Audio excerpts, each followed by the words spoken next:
Tadschikistan und Usbekistan, mehr als eine Rundreise. 12 Tage, 8 Städte, 3 Seen und das Pamirgebirge. Wir zeigen dir, wie es jeder locker hinkriegen kann. Heute fahren wir mit dem Nachtzug von Buchara nach Khiva. Am Bahnhof von Buchara begrüßen uns zuerst riesengroße Heuschrecken.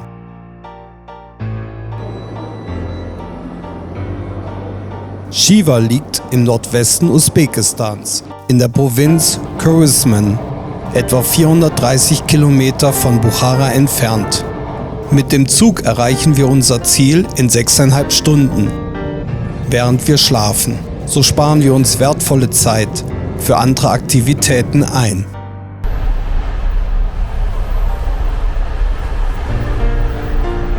Tipp von uns: Auch wenn ihr zu zweit oder dritt reist, bucht das komplette 4-Plätze-Abteil. Wir mussten improvisieren, um die Nacht noch angenehm verbringen zu können. Pünktlich um 7:10 Uhr kamen wir in Khiva an.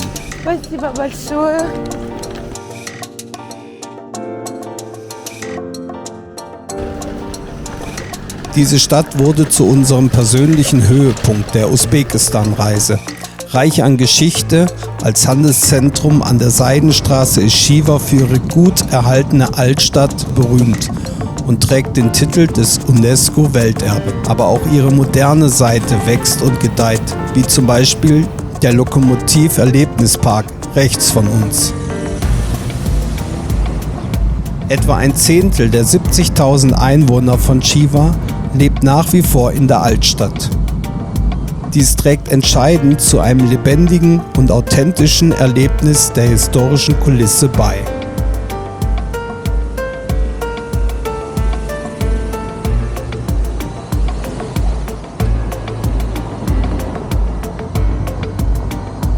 Die Altstadt von Khiva ist von einer imposanten Stadtmauer aus dem 10. Jahrhundert umgeben. Als wir die Reise vorbereitet haben, war uns klar, dass wir ein Hotel in Ishankwala buchen werden, direkt hinter den alten, mächtigen Lehmwänden, eingebettet zwischen Palästen, Türmen und Mätressen, versteckt von der modernen Welt.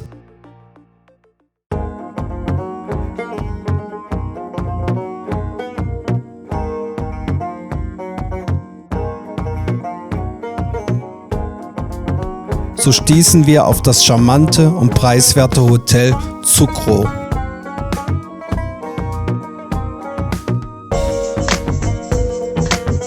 Das familiär geführte Hotel hat eine perfekte Lage für die Altstadtausflüge. Hier wird man freundlich und in vielen Sprachen empfangen, darunter Russisch, Englisch und auch Deutsch. Es ist einfach ausgestattet, punktet aber mit seiner authentischen Atmosphäre und einer bezaubernden Dachterrasse, die einen Blick über die ganze Altstadt und ihre Mauer bietet.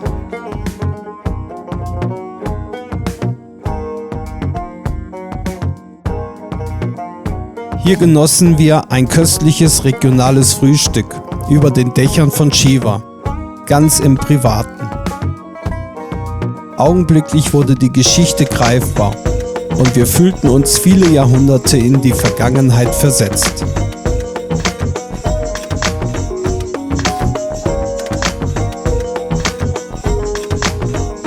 Es war ein einzigartiges Erlebnis, das uns die Magie dieser Stadt intensiv spüren ließ.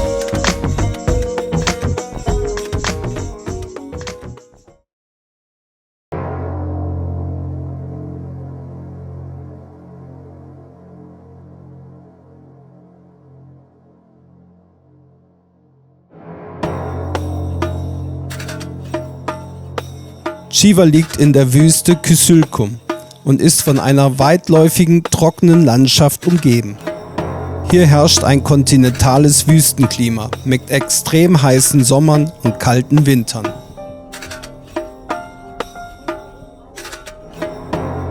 Heute, am 6. Juni, haben wir 42 Grad.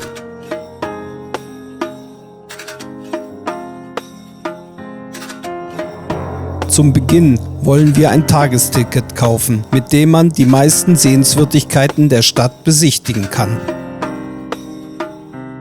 Die Ticketkasse befindet sich vor Otto Darvosa, dem westlichen Stadtmauertor.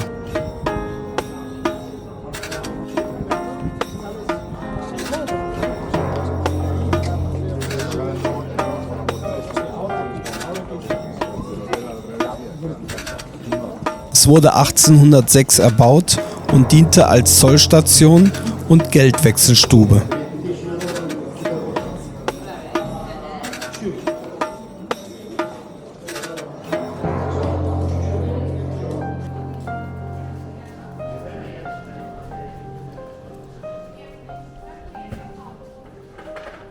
Für Shiva haben wir nur einen Tag mitgebracht. Solltet ihr mehr Zeit einplanen können, nehmt euch mindestens 2 Tage für einen entspannten und tiefsinnigen Genuss dieser historischen Pracht.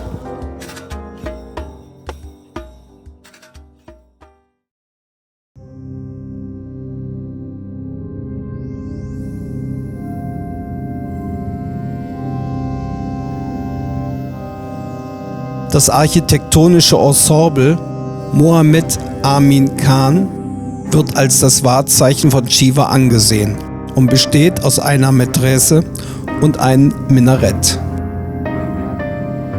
Seine kunstvollen Muster in leuchtenden blauen Farben haben einen sehr hohen Wiedererkennungswert. Sie erzählen eine Geschichte von Macht, Leidenschaft und kultureller Blütezeit.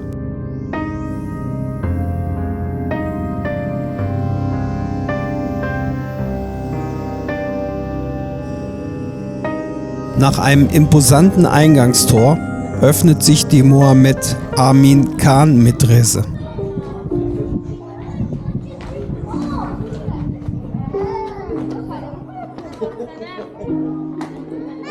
Sie wurde im 19. Jahrhundert während der Regentschaft von Mohammed Amin Khan erbaut.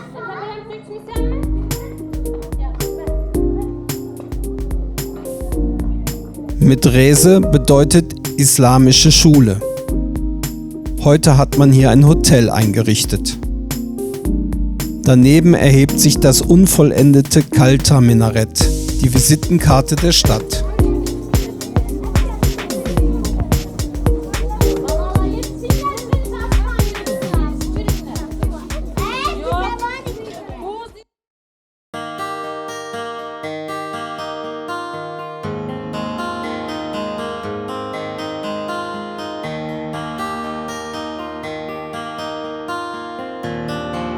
Der Kuya Ark ist eine Zitadelle innerhalb der Altstadt von Shiva und Sehenswürdigkeit Nummer 1. Es ist eine Festung innerhalb der Festung. Die Geschichte von Ishankwala reicht weit zurück, bis in das 6. Jahrhundert, als die Stadt Shiva eine bedeutende Handels- und Kulturmetropole an der Seidenstraße war.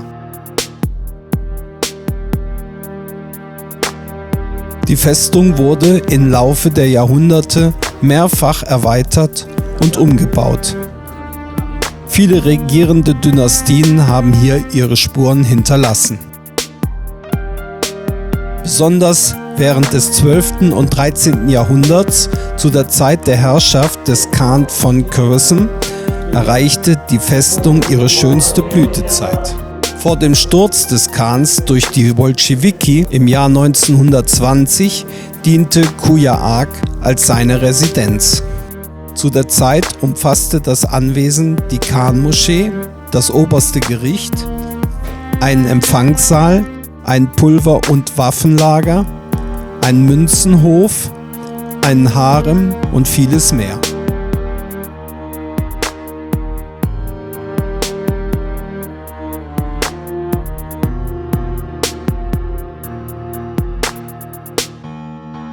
Heute wurden die prächtigen Räumlichkeiten in ein Museum verwandelt.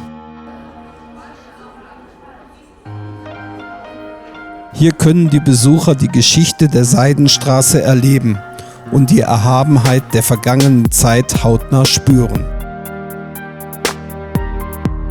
Die kunstvollen Artefakte und die eindrucksvollen Ausstellungsstücke nehmen die Besucher mit auf eine Reise durch die Jahrhunderte, wo sie in der faszinierenden Welt des Handels, der Macht und des orientalischen Zaubers eintauchen können.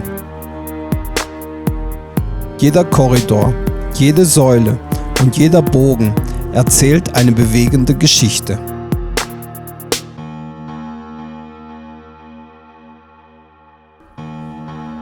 Der Thronsaal spielt eine zentrale Rolle in der Residenz. Hier wurden die Gäste auf der höchsten Ebene empfangen. Die Wände und die Decke sind wunderschön dekoriert und repräsentierten den prächtigen Glanz und die kulturelle Raffinesse der damaligen Zeit.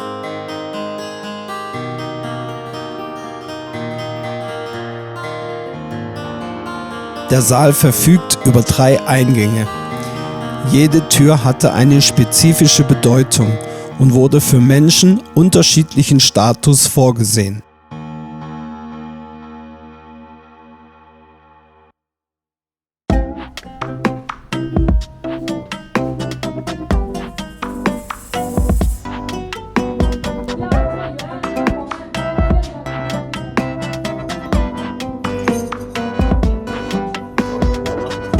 Der Wachturm Akshayk Bobo ist ein faszinierendes Relikt des 17. Jahrhunderts und gehört zu den beliebtesten Sehenswürdigkeiten von Chiva. Der Turm dient einst als Teil einer großen Verteidigungsanlage. Sein Name, Akshayk Bobo, übersetzt weißer Scheich, deutet auf den heiligen Hintergrund seiner Existenz hin. Legenden zufolge befand sich auf dem Hügel einst die Zelle des heiligen Eremiten Akshayk Bobo, nach dem die Bastion benannt wurde.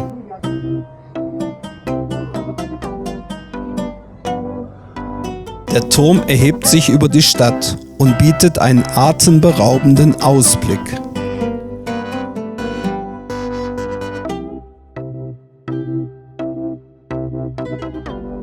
Die Wintermoschee, auch bekannt als Juma-Moschee, ist ein architektonisches Juwel aus dem 18. Jahrhundert.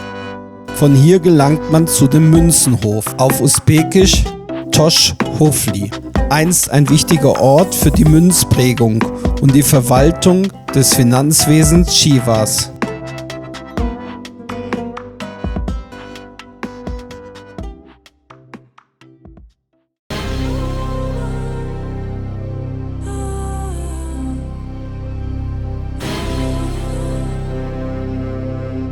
Jetzt kommen wir zu den schönsten Medressen der Stadt. Die erste, Mohammed Rakim Khan Medresse, wurde im 19. Jahrhundert erbaut. Hier befand sich eine der berühmtesten Koranschulen der Zeit. Heute ist die Mohammed Rakim Khan Medresse nicht nur ein historisches Denkmal, sondern auch ein lebendiges Zentrum für kulturellen Austausch und Bildung.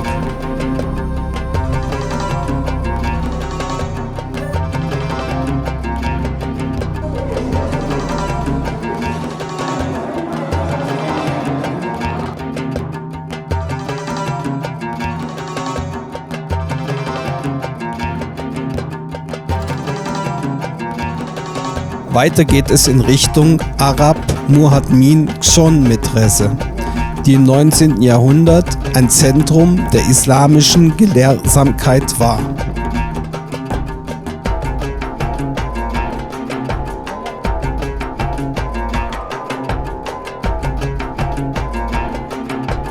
Hier wurden Studenten in verschiedenen Disziplinen unterrichtet, darunter islamische Theologie, arabische Sprache, Recht und Philosophie.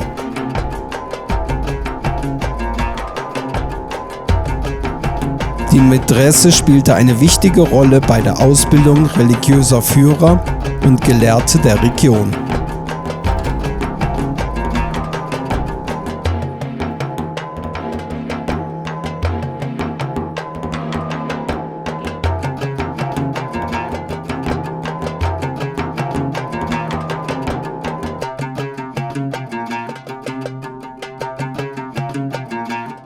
Wir schlendern weiter durch das Labyrinth der Gassen, vorbei an den heißen Steinwänden, die Geschichten vergangener Zeiten zu erzählen scheinen.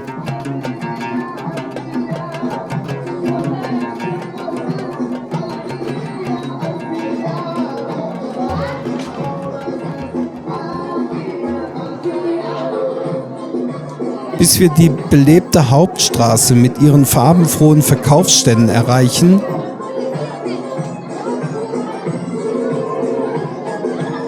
die pulsierende Energie von Shiva ist ansteckend. Hier zieht die lebendige Atmosphäre jeden Besucher in ihren Bann.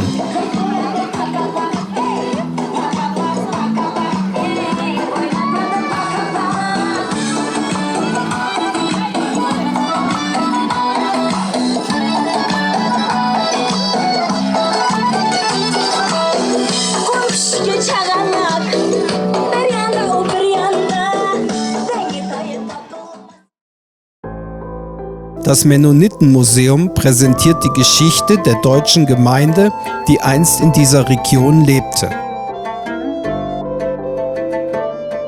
Daria hat auch mennonitische Wurzeln, somit war der Besuch des Museums ein Muss für uns. Seit 1884 besiedelte eine Gruppe deutschstämmiger Mennoniten eine Oase und gründete die Siedlung Ak Mechet.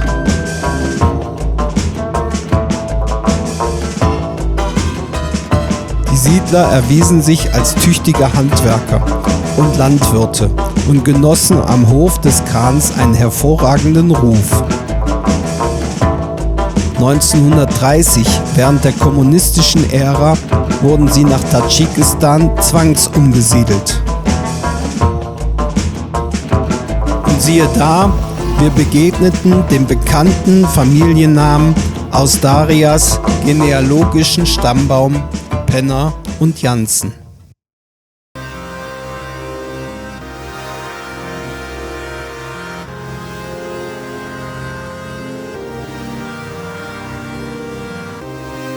In Shiva gibt es viele genrebezogene Skulpturen. Eine davon steht neben dem Kalter Minarett. Zwei ältere Männer trinken Kok Choi, grüner Tee. Auf ihren Gesichtern liegt Erstaunen, denn neben ihnen steht ein wahres Wunder. In Shiva gibt es viele schöne Kulissen. Sogar ihre Hinterhöfe beeindrucken mit ihrer authentischen Ausstrahlung. Sayyid Alauddin Mausoleum ist das älteste erhaltene Gebäude der Stadt und wird auf das frühe 14. Jahrhundert datiert.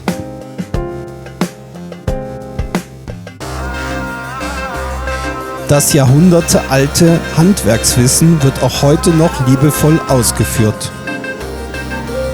Und wir waren fasziniert davon, als wir es in der ehemaligen Koyash Makram Medrese erleben durften.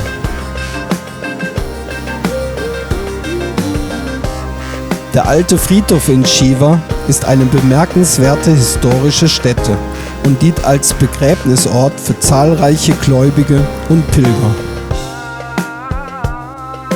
Auch das Safajan-Mausoleum befindet sich hier. Safajan war ein spiritueller Gelehrter im 12. Jahrhundert und gilt als einer der Begründer des Sufismus.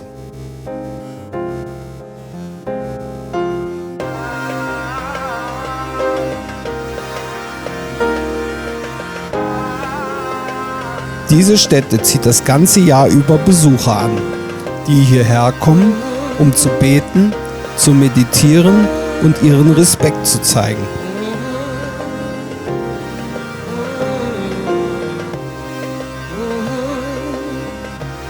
Die Gräber sind oft kunstvoll gestaltet und mit verschiedenen Symbolen und Inschriften verziert, die die Geschichten und Legenden der Verstorbenen erzählen.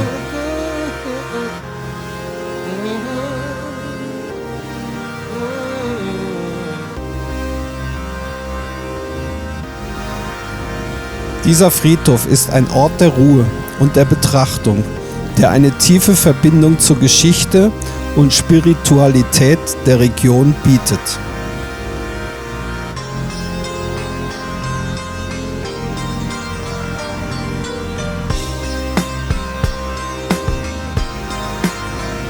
Der Jiva Silk Carpet Workshop ist eine Werkstätte, die sich der Kunst der Teppichknüpferei widmet, die in dieser Region seit Jahrhunderten praktiziert wird und für ihre hochwertigen Teppiche bekannt ist.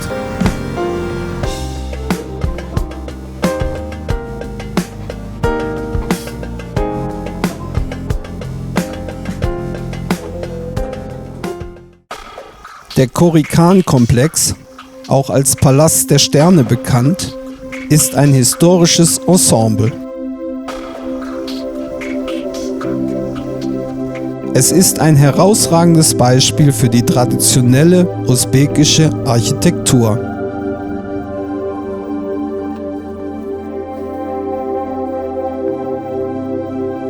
Der Komplex besteht aus einer Reihe von Gebäuden, darunter Moscheen, Medresen, Mausoleen und Minarette, die alle um einen zentralen Innenhof angeordnet sind.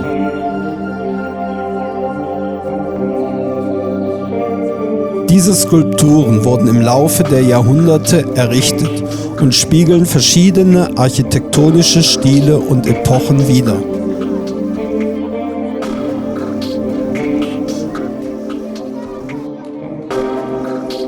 Viele Medresen werden heute als Museen genutzt.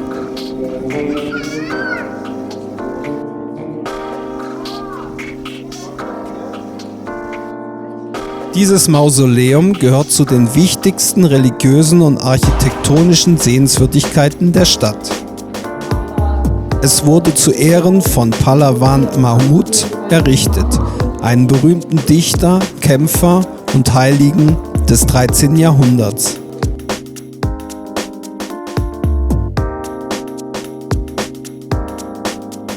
Der Islam-Khoja-Komplex wurde zu Ehren Islam Khoja, einem berühmten Gelehrten, Dichter und Politiker des 19. Jahrhunderts, errichtet.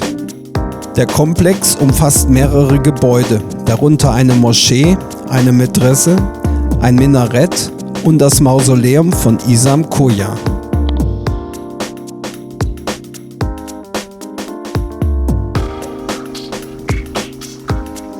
Mit dem Ende kommt auch ein Neuanfang. So schließt sich heute der erste Teil von unserer Tour durch Shiva. Nach einer kurzen Zeitpause werden wir euch im zweiten Teil noch mehr von den malerischen Gassen, der kunstvollen Architektur und den geheimnisvollen Geschichten erzählen.